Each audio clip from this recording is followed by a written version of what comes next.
Recently, I had the opportunity to debate Avery Austin Jr., also known as God Logic, though ironically, his approach to argumentation lacked both logic and coherence. At one point, he even requested that I refrain from using letters in our cross-examination. Correctly. So for any x, if x is the true God, x is the true God if and only if it has the highest authority. Agree or disagree? Can you stop using letters and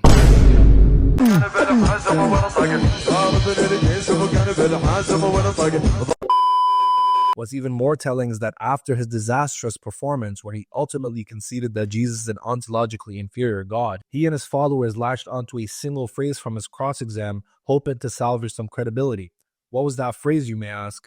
According to the New Testament, the early apologists and the church fathers, Jesus is Yahweh in a lesser sense. Yahweh. Nice. Is Jesus Yahweh?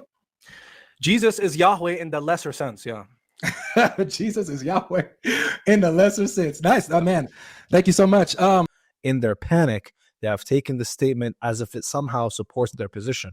However, anyone familiar with Orthodox Trinitarian theology would immediately recognize the problem. Nicene Trinitarianism insists that Jesus is just as much Yahweh as the Father is Yahweh. The doctrine of homoousios, consubstantiality, means that the Father and the Son share one divine essence without division or inequality or subordination in nature. To say that Jesus is Yahweh in a lesser sense is to fall outside Nicene orthodoxy and adopt either Arianism or some form of heretical subordination, a view that was in fact the dominant Christology in the 2nd and 3rd centuries. This is precisely what the New Testament and the early apologists taught, that Jesus is an ontologically inferior deity distinct from the Father. Justin Martyr explicitly taught this subordinationist Christology. Let's compare his view with the Avery's view. In the dialogue with Trifo, chapter 60, Justin argues that the God who appeared to the patriarchs, to Abraham, to Moses, etc., as Yahweh was not the Father, but the Son.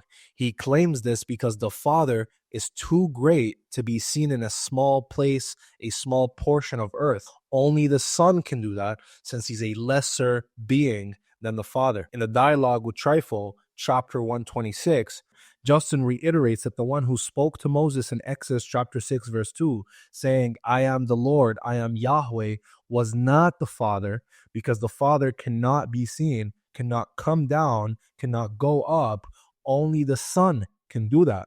This is clear subordinationism. Any informed Trinitarian must acknowledge that this does not align with Nicene orthodoxy. This utterly destroys the claim that Justin Martyr was a Nicene Trinitarian. Instead, he represents an earlier stage of Christian theology where Jesus was understood as a second and lesser divine figure subordinate to the Father. The great Catholic theologian Thomas Aquinas explicitly rejects any claim that the Son can do something that the Father cannot, because this would mean that they have different essences. So in the Summa Theologia, he says, according to Orthodox theology, the divine persons have the same power, the same will, and the same divine attributes. Yet Justin Martyr claims that the Father cannot be seen, cannot appear in a small portion of earth. Only the Son could do that, which means they do not have the same power. This is directly opposed to Nicene Trinitarianism and supports my case that early Christianity did not teach a doctrine of consubstantiality. Another early heresiologist and apologist for the church, Irenaeus of Lyons, affirms this same subordinationist theology. He explicitly states that it was not the Father who appeared to the patriarchs, but the Son, since the Son, being a lesser being, could be seen in a localized form. This is a clear affirmation that in the theology of Irenaeus, the Son is not equal to the Father in divinity, a view that later Nicene theology rejected. The father of Latin Christianity, Tertullian, echoes the same sentiment in Against Praxeas chapter 14. He states that the Yahweh who appeared to the prophets was the Son, not the Father. The reason being, the Father is the whole of the divine substance, whereas the Son is a smaller and lesser derivation of the whole substance. Hence, the Father, because he's the whole substance, cannot be seen on earth. He cannot interact with the prophets and the patriarchs. It was the Son of God, who is a lesser, ontologically subordinate God, who interacted and spoke to the prophets of old. Novatian, an early 3rd century theologian, further confirms this subordinationist framework. He states that Yahweh, who appeared to the prophets, was Christ and not the Father. Why? Because the Father is too great to be an angel, as he says. or subordinate to someone higher, because angels are subordinate to someone higher, while the Son, being of a lesser divinity, can take on this role because it's more befitting of the Son as a lower, ontologically inferior God. This reinforces that the early church did not yet hold to Nicene Trinitarianism, but rather to a subordinationist Logos theology, where Christ is a second lesser deity under the supreme God, the maker of all things. Interestingly, Jewish mystical traditions contain a striking parallel: the belief in the Metatron as the lesser Yahweh, a second power in heaven sitting at the right hand of God the Father. So in texts like 3rd Enoch, chapter 12, verse 5, we see that the Metatron, who's identified as Enoch after he's assumed into heaven as his glorified state, it says, "And he called me the lesser Yahweh in the presence of all his heavenly household, as it is written," Exodus 23:21, "for my name is in him." We also see in the same text in chapter 4, verse 3, Rabbi Ishmael said, "I asked Metatron and said to him, why art thou called by the name of thy creator, by 70 names?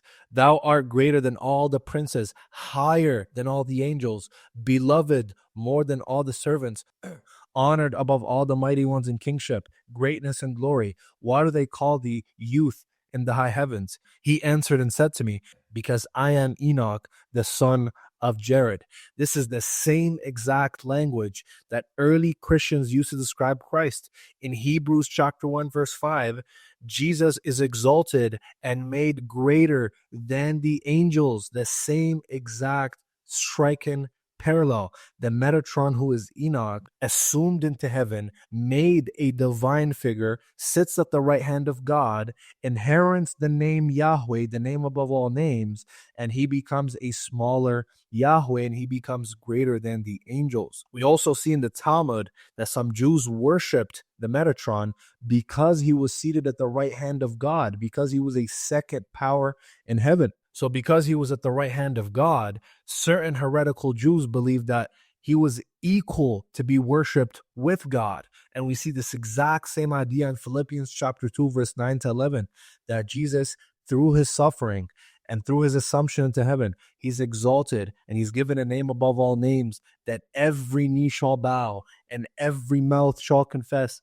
that Jesus Christ is Lord, to the glory of God the Father. And so Jesus is being made due to be worshipped because of his exaltation, because of his deification. The same thing we see in the two power of heaven heresy that existed at the same time period.